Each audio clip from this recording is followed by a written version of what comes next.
तो चलिए आज बात करते हैं मुंशी प्रेमचंद की एक ऐसी कहानी की जो दिल को छू जाती है, बूढ़ी काकी। और हम ये भी देखेंगे कि आखिर क्यों ये कहानी आज भी इतने सालों बाद भी उतनी ही मायने रखती है। देखिए, कहानी का सार बस इसी एक लाइन में है। ये कहानी ना सिर्फ स्वाद के बारे में नहीं है, ये है सम्मान की। वो सम्मान जो हर इंसान और खास तौर पर हमारे बड़े बुजुर्गों का हक है। सच कहें तो यही वो एक एहसास है जो पूरी कहानी को जोड़े रखता है। तो चलिए कहानी में थोड़ा और गहरा उतरते हैं और सबसे पहले मिलते हैं बूढ़ी काकी से। समझने की कोशिश करते हैं उनकी दुनिया को, एक ऐसी दुनिया जो अपने ही घर की चारदीवारी में कहीं खो सी गई थी। तो ये है हमारी कहानी की हीरो, बूढ़ी काकी। वो जिंदगी के उस पड़ाव पर है, आप जानते हैं ना, जहाँ शरीर साथ देना थोड़ा कम कर देता है, यादें भी धुंधली पड़ने लगती हैं, पर दिल की जो छोटी छोटी ख्वाहिशें होती हैं वो वैसी की वैसी ही रहती हैं।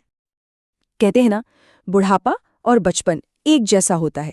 बस काकी के साथ भी कुछ ऐसा ही था। उनका व्यवहार बिल्कुल बच्चों जैसा हो गया था। छोटी छोटी चीजों के लिए मचलना, खाने की चीज देख के ललचा जाना। उनकी दुनिया बस इतनी सी ही रह गई थी, बहुत सिंपल। और शायद इसी बचपने की वजह से वो अपने ही घरवालों के लिए एक बोझ जैसी बन गई थीं। अक्सर उन्हें अनदेखा कर दिया जाता था। ऐसा लगता था मानो वो घर में हैं पर हैं ही नहीं।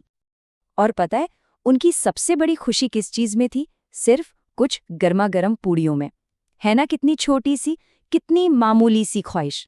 पर दुख की बात यह है कि उनके लिए ये छोटी सी ख्वाहिश भी पूरी होना मुश्किल था। इसे भी नज़रअंदाज कर दिया जाता था। अब कहानी में एक नया मोड़ आता है। घर में एक उत्सव का माहौल है और उस उत्सव की महक हर तरफ फैली है। एक ऐसी दावत जहां हर कोई शामिल है, सिवाय एक इंसान की। घर में शादी है। जरा माहौल की कल्पना कीजिए। चारों तरफ खुशी है, मेहमानों का आना जाना लगा है, संगीत बज रहा है, और इन सब के बीच हवा में तैर रही है ताजी ताजी गर्मा गर्म पूड़ियों की वो लाजवाब खुशबू। ये देखिए, एक ही घर पर दुनियाएं दो। एक तरफ जश्न का माहौल है, हंसी ठहाके हैं, तरह तरह के पकवान हैं, और दूसरी तरफ एक कोने में बिल्कुल अकेली बैठी हैं काकी, बस इस इंतजार में कि शायद कोई उन्हें भी पूछे, उन्हें भी इस खुशी में शामिल करे। और फिर आता है कहानी का वो पल जो दिल को झकझोर देता है, अपमान का वो क्षण। एक ऐसा पल जहां एक बहुत ही मामूली सी इच्छा एक बहुत बड़े अपमान की वजह बन जाती है। अब काकी से रहा नहीं गया। भूख और वो पुड़ियों की महक उनसे बर्दाश्त नहीं हुई, तो वो धीरे धीरे उठी, किसी तरह रसोई तक पहुंची, और जैसे ही उन्होंने पुड़ियां उठाने के लिए हाथ बढ़ाया, बस तभी बहू की नजर उन पर पड़ गई। और फिर उन्हें बहुत बुरी तरह से डांटा गया, सबके सामने। जरा सोचिए, उस अपमान के पल में वो कितना डर गई होंगी, बस बेबसी में रोती रह गईं। क्या एक छोटी सी इच्छा की इतनी बड़ी सजा मिलनी चाहिए? पर कहते हैं ना, हर अंधेरी रात के बाद सुबह होती है। इस कहानी में भी एक उम्मीद की किरण आती है, दया के एक निवाले के रूप में। एक छोटा सा प्यारा सा कदम जो सब कुछ बदलने वाला था।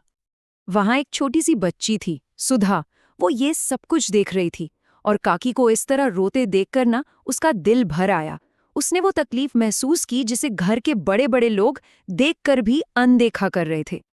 और फिर उस नन्ही सी जान ने वो कर दिखाया जो बड़े नहीं कर पाए। देर रात जब सब सो गए, तो सुधा चुपके से उठी और अपने हिस्से में आई पूड़ियां लेकर काकी के पास पहुंच गई। इस पर काकी ने जो कहा, वो शब्द दिल में उतर जाते हैं। उन्होंने कहा, बेटी, तूने आज बड़ी खुशी दे दी। सोचिए, ये खुशी सिर्फ पेट भरने की नहीं थी। नहीं, ये खुशी थी प्यार पाने की, अपनापन महसूस करने की, सम्मान पाने की। और यहीं से कहानी अपने सबसे खूबसूरत मोड़ पर आती है। अब बात होगी सम्मान के असली स्वाद की, एक ऐसी समझ की जिसने खोई हुई इज्जत और गरिमा को वापस लौटा दिया। जब बहू ने सुधा और काकी के बीच ये सब होते हुए देखा, तो उसे अपनी गलती का एहसास हुआ। उसे एकदम से समझ आया कि बात सिर्फ कुछ पूड़ियों की नहीं थी, बात थी काकी के सम्मान की, जिसे उसने बुरी तरह ठेस पहुंचाई थी। और मेरे हिसाब से यही इस कहानी की सबसे बड़ी सीख है। हमारे बड़े बुजुर्ग वो बोझ नहीं होते, बिल्कुल नहीं। वो तो हमारी विरासत हैं। उन्हें किसी कीमती चीज की जरूरत नहीं है, उन्हें तो बस थोड़ा सा प्यार और थोड़ा सा सम्मान चाहिए। तो बस उस एक रात ने सब कुछ बदल दिया। उस दिन के बाद बूढ़ी काकी को वो मान सम्मान वापस मिल गया जिसकी वो हमेशा से हकदार थीं। उनकी सेवा होने लगी, उनकी देखभाल होने लगी। ये कहानी तो यहाँ खत्म हो जाती है, पर अपने पीछे एक बहुत बड़ा सवाल छोड़ जाती है हम सब के लिए कि हमारी अपनी जिंदगी में बूढ़ी काकी कौन है? क्या हमारे आसपास, हमारे अपने घर में कोई ऐसा है जो चुपचाप बस हमारे थोड़े से वक्त, थोड़े से प्यार और सम्मान का इंतजार कर रहा है? इस पर सोचिएगा जरूर।